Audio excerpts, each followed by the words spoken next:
इस देश में फूड सेफ्टी का सबसे बड़ा जोक क्या है?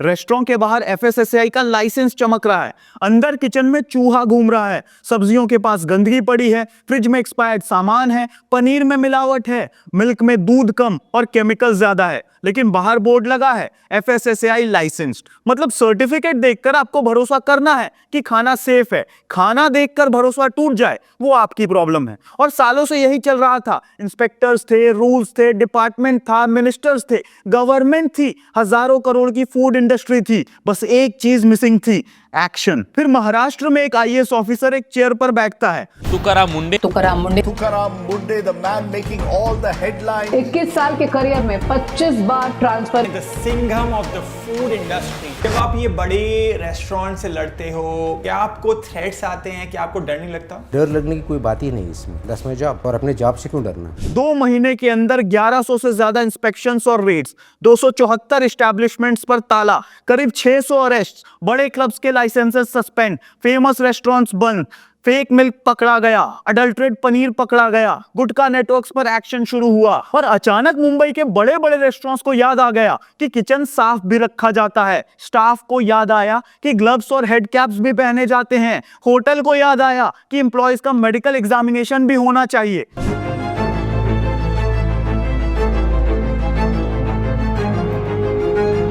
मतलब कानून नया नहीं था, अफसर नया आया था और उसका नाम है तुकाराम मुंडे। वो कॉन्स्टिट्यूएंट्स का उसमें क्या किससे बन रहा है, कैसे बन रहा है, हाइजीन है क्या नहीं है, तो वो उसमें तो बिल्कुल वहाँ के जो फूड हैंडलर्स थे उनके धोए वाले कपड़े भी वहीं थे, चूहे भी वहाँ इधर उधर घूम रहे थे। एक्चुअली देवर मैं ऑफिसर्स के पैर के नीचे से एक भी नहीं, से मल्टीपल थे। अब सोचिए, अगर एक आदमी के आने से पूरी इंडस्ट्री 2 महीने में डिसिप्लिन सीख सकती है, तो इसका मतलब उस आदमी के पास कोई सुपर पावर है, या उससे पहले कुर्सियों पर बैठे लोग अपनी पावर इस्तेमाल ही नहीं कर रहे थे। क्योंकि तुकाराम मुंडे की कहानी सिर्फ एक ईमानदार आईएएस ऑफिसर की कहानी नहीं है, ये उस पूरे सिस्टम की कहानी है जिसने सालों तक हमें भरोसा दिलाया कि आपका खाना चेक हो रहा है, आपका दूध चेक हो रहा है, रेस्टोरेंट इंस्पेक्ट हो रहा है, लाइसेंस मतलब सेफ्टी है। लेकिन एक आदमी आया और उसने वही सिस्टम खोल कर रख दिया और पता चला कि इस देश में मिलावट अब चोरी छिपे होने वाला क्राइम नहीं है, बिजनेस मॉडल बन चुका है। 2025-26 में पूरे देश में 2,23,000 से ज्यादा फूड सैंपल्स टेस्ट किए गए,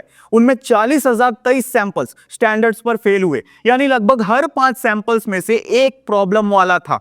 अब अगला आंकड़ा सुनिए, 40,000 से ज्यादा फेल्ड सैंपल्स और क्रिमिनल पनिशमेंट सिर्फ 1918 मामलों में। पिछले 5 साल में 1,85,000 से ज्यादा अडल्ट्रेशन केसेस प्रूव हुए, लेकिन करीब 75% केसेस फाइन देकर खत्म हो गए। सजा सिर्फ बहुत छोटे हिस्से में हुई। अब किसी मिलावट करने वाले बिजनेसमैन की जगह खुद को रखिए, लाखों का अडल्ट्रेट माल बेचो, पकड़े जाने की संभावना कम है, पकड़े गए तो कन्विक्शन की संभावना और कम है, और आखिर में फाइन भरकर बिजनेस दोबारा शुरू कर लो। तो ये पनिशमेंट है या कॉस्ट ऑफ डूइंग बिजनेस? और शायद इसी वजह से अडल्ट्रेशन यहाँ छोटी स्केल पर नहीं हो रहा। मिल्क में प्रॉब्लम है, पनीर में प्रॉब्लम है, ऑयल में प्रॉब्लम है, स्पाइसेस में प्रॉब्लम है, ड्रिंकिंग वाटर में प्रॉब्लम है। और मिल्क का हाल समझना है तो एफएसएसएआई का नेशन वाइड सर्वे देखिए। 1,103 सिटीज से 6,432 सैंपल्स कलेक्ट किए गए। करीब 7% सैंपल्स ड्रिंकिंग स्टैंडर्ड पर खरे नहीं उतरे। कुछ सैंपल्स में एफ्लाटॉक्सिन्स M1 तय सीमा से ज्यादा पाया गया और एंटीबायोटिक रेसिड्यूज भी मिले। ये वो पुरानी मिलावट नहीं है जिसमें दूध वाला थोड़ा पानी मिला देता था। अब मामला ऐसे सब्सटेंसेस तक पहुंच चुका है जो सीधे हेल्थ से खेलते हैं। और खराब खाना से पेट खराब नहीं करता। 2013 में बिहार में मिड डे मील खाने के बाद 22 बच्चों की मौत हुई। कर्नाटक में एक धार्मिक कार्यक्रम में खाना खाने के बाद 12 लोगों की मौत हुई। आंध्र प्रदेश के एक ऑर्फनेज में खाना खाने के बाद 27 बच्चे बीमार पड़े और 4 बच्चों की मौत हुई। यानी फूड सेफ्टी कोई लग्जरी इशू नहीं है, ये जान का सवाल है। लेकिन हमारे यहाँ इसका ट्रीटमेंट ऐसे होता है जैसे किसी रेस्टोरेंट की टेबल क्लॉथ थोड़ी गंदी मिल गई हो। अब सवाल है कि क्या इंडिया में रूल्स नहीं है? रूल्स तो इतने हैं कि किचन चलाने वाला आधा दिन रूल बुक ही पढ़ता रहे। किचन में रैट्स नहीं होने चाहिए, रॉ और कुक्ड फूड अलग होने चाहिए, स्टाफ का मेडिकल एग्जामिनेशन होना चाहिए, स्टोरेज प्रॉपर होना चाहिए, कोल्ड चेन मेंटेन होना चाहिए। वेस्ट कंट्रोल होना चाहिए, सब लिखा हुआ है। इंडिया में प्रॉब्लम रूल बुक्स की कमी नहीं है, प्रॉब्लम है रूल बुक लागू कौन करेगा। महाराष्ट्र एफडीए की हालत एक ऑडिट ने पहले ही दिखा दी थी। मशेलकर कमेटी के हिसाब से स्टेट को 413 ड्रग इंस्पेक्टर्स की जरूरत थी। गवर्नमेंट ने सैंक्शन किए सिर्फ 161 पोस्ट और उनमें भी करीब 101 ही भरे गए। एक इंस्पेक्टर पर सैकड़ों शॉप्स और यूनिट्स की जिम्मेदारी। पुणे डिवीजन में लोड 1200 एस्टैब्लिशमेंट्स के आसपास तक पहुंच रहा था। अब एक आदमी को 1200 जगह इंस्पेक्ट करने को दे दीजिए और फिर गवर्नमेंट बोले कि मॉनिटरिंग बहुत स्ट्रिक्ट है। ये मॉनिटरिंग नहीं है, ये पेपर पर डिपार्टमेंट चलाना है। फाइल में मैन पावर पूरी लगेगी, ग्राउंड पर एक इंस्पेक्टर पूरे शहर का भगवान बना घूमेगा।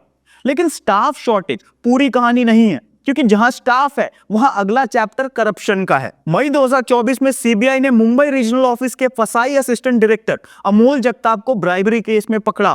पैसे देने वालों में एक प्राइवेट टेस्टिंग लैबोरेटरी से जुड़े लोग भी थे, यानी जिस इकोसिस्टम का काम फूड सैंपल्स टेस्ट करना और सेफ्टी इंश्योर करना है, उसी इकोसिस्टम के रेगुलेटर और टेस्टिंग लैब के लोग पर ब्राइबरी केस। रेड्स में कैश, गोल्ड और प्रॉपर्टी डॉक्यूमेंट्स भी मिले। बाद में उस लैब की क्रेडिबिलिटी पर भी सवाल उठे। मतलब जिसे रेफरी बनाया गया था वही प्लेयर के ड्रेसिंग रूम में बैठा मिला। फिर अब बाहर लिखा फसाई नंबर देखकर सेफ फील करिए। यही सिस्टम तुकाराम मुंडे को मिलता है। अब मुंडे का करियर देखेंगे तो एक पैटर्न दिखेगा। काम करो, किसी पावरफुल आदमी का इंटरेस्ट हर्ट करो, ट्रांसफर लो। लगभग 21 साल की सर्विस और करीब 25 ट्रांसफर। ट्रेनिंग के दौरान सोलापुर में पॉलिटिकली कनेक्टेड इलीगल बार पर एक्शन। बार्शी में हजारों इंटोचमेंट्स हटाए। नांदेड़ के देगलूर में पेंडिंग कंप्लेंट्स क्लियर की और सैंड माफिया पर एक्शन शुरू किया। डेथ थ्रेट्स मिली, पुलिस सिक्योरिटी देनी पड़ी और कुछ ही महीनों में ट्रांसफर। नागपुर जिला परिषद पहुंचे तो ऐसे टीचर्स और डॉक्टर्स पर एक्शन किया जो सैलरी लेते थे लेकिन ड्यूटी पर नहीं आते थे। फिर ट्रांसफर। जालना, मुंबई, सोलापुर, नवी मुंबई, नासिक, नागपुर। ये पोस्टिंग लिस्ट कम, आईआरसीटीसी की हिस्ट्री ज्यादा लगती है। 2012 में मुंबई सेल्स टैक्स में उनकी सबसे लंबी पोस्टिंग करीब 26 महीने चली और उस दौरान डिपार्टमेंट ने 310 करोड़ कलेक्ट किए, एनुअल टारगेट से डबल से भी ज्यादा। 2015 में सोलापुर कलेक्टर बने और उनके काम के लिए तत्कालीन चीफ मिनिस्टर देवेंद्र फडणवीस ने उन्हें स्टेट का बेस्ट कलेक्टर अवार्ड दिया। फिर नवी मुंबई म्युनिसिपल कॉर्पोरेशन पहुंचे। प्रॉपर्टी टैक्स डिपार्टमेंट के डेप्यूटी म्युनिसिपल कॉर्पोरेशन को मिसकंडक्ट के आरोप में सस्पेंड किया। इलीगल बिजनेसेस पर एक्शन शुरू हुआ और फिर ऐसा पॉलिटिकल मिरेकल हुआ जो डेवलपमेंट के मुद्दे पर शायद ही देखने को मिले। अलग अलग पार्टीज के कॉर्पोरेटर्स एक साथ आ गए। किस लिए? मुंडे को हटाने के लिए। जनरल बॉडी में नो कॉन्फिडेंस मोशन तक पास किया गया। पॉलिटिक्स में जिस यूनिटी के लिए देश तरसता है वो एक स्ट्रिक्ट ऑफिसर को हटाने के लिए तुरंत मिल जाता है। नासिक में फिर वही कहानी, एक्शन, कॉन्फ्लिक्ट, नो कॉन्फिडेंस, फिर ट्रांसफर। एक बार ट्रांसफर पर उनसे पूछा गया कि क्या कहना चाहेंगे। उनका जवाब था कि लगभग हर साल बच्चे का एडमिशन नई स्कूल में कराना पड़ता है, इसमें नया क्या है। सोचिए, हमारे सिस्टम में ट्रांसफर एक एडमिनिस्ट्रेटिव टूल कम और पनिशमेंट ज्यादा बन चुका है। पावरफुल आदमी को हाथ लगाओ तो आपका ऑफिस नहीं, बच्चे की स्कूल भी बदल सकती है। और यही ऑफिसर 2026 में महाराष्ट्र एफडीए पहुंचता है। यहां मुंडे ने सबसे बड़ा बदलाव रेड की संख्या से नहीं किया, उन्होंने टारगेट बदल दिया। नॉर्मली क्या होता है, एक छोटी डेयरी पकड़ो, एक स्ट्रीट वेंडर पकड़ो, थोड़ा माल जब्त करो, फोटो खिंचवाओ, शाम को प्रेस रिलीज निकालो कि मैसिव क्रैकडाउन हुआ। अगले हफ्ते वही दुकान फिर खुली। मुंडे ने सेलर नहीं पकड़ा, चेन पकड़ी। रिटेलर से होलसेलर, होलसेलर से डिस्ट्रीब्यूटर, डिस्ट्रीब्यूटर से ट्रांसपोर्टर, ट्रांसपोर्टर से डेयरी और मैन्युफैक्चरिंग सोर्स तक। और चेन ऊपर तक गई तो जो बाहर निकला उसने पूरी फूड सेफ्टी व्यवस्था की पोल खोल दी। फेक और सिंथेटिक मिल्क पकड़ा गया। कुछ सैंपल्स में शैम्पू तक मिलाए जाने की बात सामने आई। करीब 2 महीने में 1.5 लाख लीटर फेक मिल्क और लगभग 35 टन अडल्ट्रेटेड पनीर पकड़ा गया। ये दूध नहीं था, व्हाइट कलर में ऑर्गेनाइज्ड क्राइम था। और सोचिए, ये सब उस मार्केट में बिक रहा था जहां पैकेट देखकर, ब्रांड देखकर, दुकान देखकर लोग मान लेते हैं कि जो खरीद रहे हैं वो सेफ है। इसके बाद edible oil units, drinking water, jaggery, tea leaves, मावा, स्पाइसेस, फ्रूट राइपनिंग केमिकल्स और गुटखा नेटवर्क्स पर एक्शन शुरू हुआ। गुटखा ऑपरेशंस के शुरुआती 7 दिनों में 203 लोकेशंस पर कार्रवाई, 86 प्रेमाइसेस लॉक्ड और 102 अरेस्ट। पहले महीने के अंत तक गुटखा और पान मसाला का 34 करोड़ से ज्यादा का माल पकड़ा गया। बड़े नेटवर्क्स पर मकोका तक लगाने की तैयारी शुरू हुई। यानी पहली बार अडल्ट्रेशन को सिर्फ फूड क्वालिटी प्रॉब्लम नहीं, ऑर्गेनाइज्ड नेटवर्क की तरह ट्रीट किया जा रहा था। क्योंकि ऑर्गेनाइज्ड बिजनेस का जवाब अगर सिर्फ 5,000 का फाइन होगा तो बिजनेस बंद नहीं होगा, फाइन अगले इनवॉइस में जोड़ दिया जाएगा। लेकिन असली भूकंप तब आया जब एक्शन छोटे वेंडर्स से निकलकर मुंबई के एलीट क्लब्स और आइकॉनिक रेस्टोरेंट्स तक पहुंचा। Cricket club of India, MIG cricket club, Juhu के जिमखानाज, बड़े स्पोर्ट्स क्लब्स, इंस्पेक्शन में कॉकरोच ड्रॉपिंग्स, वेजिटेबल्स के आसपास गंदगी, एक्सपायर्ड प्रोडक्ट्स और डर्टी किचन्स जैसी चीजें सामने आई। 5 बड़े क्लब्स के लाइसेंस सस्पेंड किए गए। Goregaon sports club food licence के बिना चलता मिला और उसे बंद किया गया। और एक्शन सिर्फ पुराने रेस्टोरेंट्स या क्लब्स तक नहीं रुका। FDA ने बड़े नेशनल फूड चेन्स की भी स्पेशल इंस्पेक्शन ड्राइव शुरू की। डोमिनोज, KFC, पिज्जा हट, McDonald's, Subway, burger king, Starbucks और मोंगनीज जैसे ब्रांड से जुड़े 104 एस्टैब्लिशमेंट्स इंस्पेक्ट किए गए। 95 एस्टैब्लिशमेंट्स को इंप्रूवमेंट नोटिसेस मिले, 2 को बिजनेस रोकने का आदेश दिया गया और 5 फूड लाइसेंसेस सस्पेंड किए गए। इनमें 4 डोमिनोज पिज्जा आउटलेट्स के लाइसेंस शामिल थे, 3 मुंबई में और 1 सतारा डिस्ट्रिक्ट में। इंस्पेक्शन में hygiene, food storage, pest control, portable water और फ्रोजन फूड के टेम्परेचर मॉनिटरिंग जैसे डेफिशिएंसीज सामने आए। A total of 104 establishments belonging to chain restaurant brands such as Domino's Pizza, KFC, Pizza Hut, McDonald's, Subway, Burger King, Starbucks and Monjani's. All of your fast food restaurants that we see and the operations at 2 establishments were immediately halted given the sorry state of affairs. It was that bad. 95 improvement notices were issued. 5 food business licenses were suspended with immediate effect. और यहाँ argument और भी uncomfortable हो जाता है क्योंकि road side stall पर गंदगी देखकर कस्टमर कम से कम कॉशियस रहता है, लेकिन जब सामने इंटरनेशनल ब्रांड का लोगो हो, ऐप पर प्रोफेशनल पैकेजिंग हो और बिल में प्रीमियम प्राइस हो तो हम मान लेते हैं कि सिस्टम अंदर तक प्रोफेशनल होगा। लेकिन अगर रेगुलेटर को वहां भी जाकर बेसिक हाइजीन याद दिलानी पड़ रही है तो सवाल सिर्फ छोटे दुकानों का नहीं रहा, सवाल पूरे ट्रस्ट मॉडल का है। फिर उन ब्रांड्स की बारी आई जिनके नाम के साथ नॉस्टैल्जिया जुड़ा था। 1916 से चल रहा Parsi dairy farm, Churchgate का डिकेड्स ओल्ड के रुस्तम, शालीमार, पूर्णिमा, नूर मोहम्मदी, रहमानिया, नागपुर का होटल अशोक। देखिए, के रुस्तम में तो इंस्पेक्टर्स को live rats, flies, expired flavouring agents और ब्रोकन कोल्ड चेन जैसी चीजें मिली। और फिर वही आर्ग्यूमेंट आया जो इंडिया में बड़े नामों को बचाने के लिए हमेशा आता है कि ये तो बहुत पुरानी जगह है। अच्छा, तो क्या रैट भी हेरिटेज रैट था? एक्सपायर्ड फ्लेवरिंग एजेंट भी विंटेज कलेक्शन था? अगर रेस्टोरेंट 70 साल पुराना है तो क्या बैक्टीरिया को सीनियर सिटीजन कोटा मिल जाएगा? मुंडे का जवाब सिंपल था, पुराना होना लोगों की हेल्थ कॉम्प्रोमाइज करने का एक्सक्यूज नहीं है। और यही एक लाइन पूरी इंडस्ट्री के लिए डेंजरस थी क्योंकि इंडिया में बड़े ब्रांड्स की सबसे बड़ी इंश्योरेंस पॉलिसी अक्सर हाइजीन नहीं, रेप्यूटेशन होती है। कस्टमर मानता है बड़ा नाम है तो सेफ होगा, अब ब्रांड मानते हैं कि बड़ा नाम है तो कोई टच नहीं करेगा। इस बार टच कर दिया और उसका असर देखिए। रेस्टोरेंट्स रेट्स का इंतजार नहीं कर रहे थे, किचन खुद साफ होने लगे, स्टाफ्स ग्लव्स पहनने लगे, हेड कैप्स लगाने लगे, होटल्स एम्प्लॉयज के मेडिकल रिकॉर्ड ढूंढने लगे। मतलब हाइजीन इम्पॉसिबल नहीं थी, कंप्लायंस बहुत कठिन नहीं था, बस इतने साल तक नॉन कंप्लायंस ज्यादा कन्वीनियंट था। जैसे ही पहली बार लगा कि इंस्पेक्टर सच में आ सकता है और नाम चाहे कितना भी बड़ा हो, लाइसेंस जा सकता है, बिहेवियर बदल गया। लॉ नया नहीं था, फियर ऑफ लॉ नया था। मुंडे ने कंप्लेंट सिस्टम में भी एक सिंपल बदलाव किया, online complaint portal. Complaint local inspector तक जाएगी, एक्शन नहीं हुआ तो हायर लेवल पर एस्केलेट होगी, कंप्लेनेंट खुद ट्रैक कर सकता है, यानी कंप्लेंट अब किसी ऑफिसर की ड्रॉअर में जाकर मर नहीं सकता। और 2 महीने के अंदर 1100 से ज्यादा इंस्पेक्शंस और रेड्स, 274 क्लोजर्स और करीब 600 अरेस्ट। और यहीं से कहानी प्रेडिक्टेबल हो जाती है। जब तक ऑफिसर छोटे आदमी को पकड़ रहा था, सिस्टम कंफर्टेबल था। जैसे ही बड़े पैसे और बड़े नाम तक पहुंचा, रेजिस्टेंस शुरू। पहला फ्रंट पॉलिटिक्स से आया। महाराष्ट्र असेंबली में एमएलए जितेंद्र अवध ने आरोप लगाया कि एक इंटरनेशनल ड्रग लॉबी तुकाराम मुंडे का ट्रांसफर कराने के लिए 250 करोड़ रुपए कलेक्ट कर रही है। 250 करोड़ एक आईएएस ऑफिसर को एक चेयर से हटाने के लिए। अब एलिगेशन बड़ा है, लेकिन उससे भी बड़ा सवाल है, अगर किसी ऑफिसर का ट्रांसफर कराने की एलिज्ड कीमत 250 करोड़ है तो वो ऑफिसर किस साइज के बिजनेस को डिस्टर्ब कर रहा है? उसकी पूरी लाइफ टाइम सैलरी जोड़ लीजिए, फिर भी 250 करोड़ नहीं बनेगा। मतलब ऑफिसर महंगा नहीं है, उसका काम महंगा पड़ रहा है। फिर होटल और रेस्टोरेंट इंडस्ट्री एसोसिएशंस ने prime minister Narendra Modi, Maharashtra chief minister Devendra Fadnavis और फूड रेगुलेटर को लेटर लिखा। मांग क्या थी? लाइसेंस तुरंत सस्पेंड मत करो, पहले इंप्रूवमेंट का मौका दो और एस्टैब्लिशमेंट्स को पब्लिकली नेम एंड शेम मत करो। मतलब किचन में कॉकरोच मिले तो रेस्टोरेंट को एम्बैरेसमेंट नहीं होना चाहिए, एक्सपायर्ड सामान मिले तो कस्टमर को पता नहीं चलना चाहिए, रैट घूम रहा हो तो ब्रांड का नाम पब्लिक मत करो। हेल्थ आपकी, रेपुटेशन उनकी, रिस्क आपका, सीक्रेसी उनकी। क्या शानदार अरेंजमेंट है। कस्टमर मेन्यू पढ़े लेकिन किचन की कहानी ना जाने। फिर मैटर कोर्ट पहुंचा। नवी मुंबई के एक रेडिशन लिंक्ड होटल का लाइसेंस एफडीए ने सस्पेंड किया। बॉम्बे हाई कोर्ट ने सस्पेंशन हटाया और एक्शन की प्रोपोर्शनैलिटी पर सवाल उठा दिया। हियरिंग में एक डिश में 2 इंसेक्ट्स मिलने की बात सामने आई और कोर्ट ने पूरे लाइसेंस सस्पेंशन को बहुत स्ट्रिक्ट माना।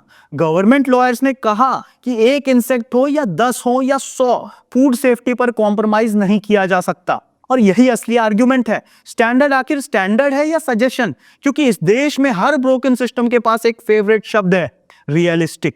पॉल्यूशन ज्यादा है, रियलिस्टिक हो जाइए। रोड टूटी है, रियलिस्टिक हो जाइए। हॉस्पिटल में बेड नहीं है, रियलिस्टिक हो जाइए। खाने में इंसेक्ट्स है, रियलिस्टिक हो जाइए। तो फिर स्टैंडर्ड्स बनाए क्यों गए? अगर हाइजीन रूल सिर्फ तब तक रूल है जब तक किसी बड़े बिजनेस को इनकन्वीनियंस ना हो तो उसे रूल मत बोलिए, एडवाइजरी बोलिए। लेकिन इस बार एक चीज अलग हुई। पब्लिक मुंडे के पीछे खड़ी हुई। असेंबली में अलग अलग पार्टीज के एमएलएज ने उनका सपोर्ट किया। उनका ट्रांसफर रोकने की मांग हुई। पुणे में सिग्नेचर कैंपेन शुरू हुआ। दूसरी जगह लोग सड़कों पर आए। आखिर महाराष्ट्र एफडीए मिनिस्टर को असेंबली में एश्योरेंस देना पड़ा कि मुंडे का ट्रांसफर नहीं किया जाएगा। मतलब एक ऑफिसर की कुर्सी पहली बार सिर्फ गवर्नमेंट ऑर्डर से नहीं, पब्लिक प्रेशर से भी बच रही थी। और अब इस पूरी कहानी का सबसे अनकंफर्टेबल हिस्सा, महाराष्ट्र में फूड सेफ्टी स्टाफ जरूरत से बहुत कम है। करीब 350 फूड इंस्पेक्टर्स और 60 ड्रग ऑफिसर्स हैं, जबकि रिक्वायरमेंट करीब 2100 ऑफिसर्स की बताई गई। यानी डिपार्टमेंट बैडली अंडरस्टाफ्ड है। ये बड़ा प्रॉब्लम है, लेकिन उसी अंडरस्टाफ डिपार्टमेंट ने 2 महीने में वो एक्शन दिखाया जो सालों में नहीं दिखा। तो मैन पावर शॉर्टेज प्रॉब्लम है, लेकिन पूरी प्रॉब्लम नहीं है, क्योंकि वही स्टेट पहले भी था, वही लॉ पहले भी थे, वही डिपार्टमेंट पहले भी था, वही रेस्टोरेंट्स पहले भी थे, वही डेयरीज पहले भी थी, वही गुटखा नेटवर्क पहले भी था। तो क्या फेक मिल्क अचानक 25 मई 2026 के बाद पैदा हुआ था? क्या कॉकरोच ने मुंडे की ज्वाइनिंग देखकर क्लब मेंबरशिप ली थी? क्या एक्सपायर्ड सामान ने उनके अपॉइंटमेंट ऑर्डर के बाद फ्रिज में एंट्री की थी? नहीं, सब पहले से था, बस कोई इतनी जोर से देख नहीं रहा था। और यही तुकाराम मुंडे की स्टोरी को डेंजरस बनाता है, क्योंकि ये बाकी सिस्टम के एक्सक्यूजेस खराब करती है। उन्होंने कोई नया एक्ट नहीं बनाया, कोई नया कानून नहीं लाया, कोई स्पेशल कॉन्स्टिट्यूशनल पावर नहीं मिली। उन्होंने एग्जिस्टिंग रूल्स इस्तेमाल की। क्लोजर का प्रोविजन पहले से था, इंस्पेक्शन का अधिकार पहले से था, प्रोसिक्यूशन का रास्ता पहले से था, सप्लाई चेन पहले से थी, कंप्लेंट सिस्टम बनाया जा सकता था। लेकिन जब एक ऑफिसर वही एग्जिस्टिंग मशीनरी अग्रेसिवली इस्तेमाल करता है तो अचानक इतना कुछ निकल आता है कि पूरी व्यवस्था अनकंफर्टेबल हो जाती है। इसलिए सवाल ये नहीं है कि तुकाराम मुंडे सिंघम है या नहीं। सोशल मीडिया पर हीरो बनाना आसान है, रील बनाइए, बैकग्राउंड म्यूजिक डालिए, रियल ऑफिसर लिखिए, बात खत्म। लेकिन असली सवाल कहीं ज्यादा अनकंफर्टेबल है। अगर एक ऑफिसर 2 महीने में इतना कर सकता है तो बाकी मशीनरी इतने साल क्या कर रही थी? और दूसरा सवाल महाराष्ट्र गवर्नमेंट से, देवेंद्र फडणवीस से, अगर आप सच में इस क्रैकडाउन के साथ खड़े हैं तो सिर्फ ट्रांसफर नहीं करेंगे ये कहना काफी नहीं है। स्टाफ दीजिए, वैकेंसीज भरिए, लैब्स मजबूत कीजिए, कंप्लेंट पोर्टल को स्टेट वाइज तीत दीजिए, बड़े ब्रांड्स और छोटे वेंडर्स के लिए एक स्टैंडर्ड रखिए। और सबसे इंपॉर्टेंट, सिर्फ रेट्स की संख्या नहीं, कन्विक्शन पब्लिश कीजिए। कितने सैंपल्स फेल हुए, कितने लाइसेंसेस सस्पेंड हुए, कितने रिपीट ऑफेंडर्स थे, कितने कन्विक्शंस तक पहुंचे। क्योंकि सिर्फ रेड करके कैमरा बुला लेना गवर्नेंस नहीं है, और किसी एक ऑनेस्ट ऑफिसर पर पूरा सिस्टम टिकाना भी गवर्नेंस नहीं है, वो लॉटरी है। आज मुंडे हैं तो किचन साफ है, कल ट्रांसफर हुआ तो चूहे वापस आएंगे। पब्लिक हेल्थ किसी आईएएस ऑफिसर की पर्सनालिटी पर डिपेंड नहीं कर सकती। सिस्टम ऐसा होना चाहिए कि चेयर पर तुकाराम मुंडे बैठे या कोई और, रूल्स उतनी ही ताकत से चलने चाहिए। और शायद इस पूरी कहानी का सबसे बड़ा नो नॉनसेंस वर्डिक्ट यही है, इंडिया में फूड अडल्ट्रेशन इसलिए नहीं फल फूल रहा क्योंकि उसके पास कानून कम है। हमारे पास कानून बहुत है, लाइसेंसेस बहुत हैं, डिपार्टमेंट्स बहुत हैं, रूल्स बहुत है, लेकिन मिलावट करने वालों को सालों से एक चीज पता है, पकड़े जाने की पॉसिबिलिटी कम है, और पकड़ा गया तो नुकसान मैनेजेबल है। जिस दिन उसे लगेगा कि इंस्पेक्टर रिटेलर से होलसेलर तक जाएगा, होलसेलर से डिस्ट्रीब्यूटर तक जाएगा, डिस्ट्रीब्यूटर से फैक्ट्री तक, लाइसेंस बंद होगा, माल सीज होगा, नाम पब्लिक होगा, और मामला सिर्फ फाइन देकर खत्म नहीं होगा। उसी दिन किचन खुद साफ होने लगता है। महाराष्ट्र में वही हुआ, एक ऑफिसर आया और इंडस्ट्री ने 2 महीने में वो डिसिप्लिन सीख लिया जो सालों के नियम नहीं सिखा पाए। इसलिए तुकाराम मुंडे की सबसे बड़ी अचीवमेंट 1100 रेट्स नहीं है, उनकी सबसे बड़ी अचीवमेंट ये है कि उन्होंने इस पूरे सिस्टम का सबसे पुराना बहाना छीन लिया। अब कोई ये नहीं कह सकता कि एक्शन हो नहीं सकता, एक्शन हो सकता है। सवाल सिर्फ इतना है कि सिस्टम करना चाहता है या नहीं। अगर एक ऑफिसर 2 महीने में इतना कर सकता है तो सवाल मुंडे का नहीं, पूरे सिस्टम का है। आपको क्या लगता है, ऐसे ऑफिसर्स को फिक्स टेन्योर और फुल फ्रीडम मिलनी चाहिए? कमेंट में बताइए और ऐसी स्टोरीज के लिए नो नॉनसेंस को सब्सक्राइब कीजिए। दिस वाज नो नॉनसेंस, मुद्दे की बात बिना बकवास।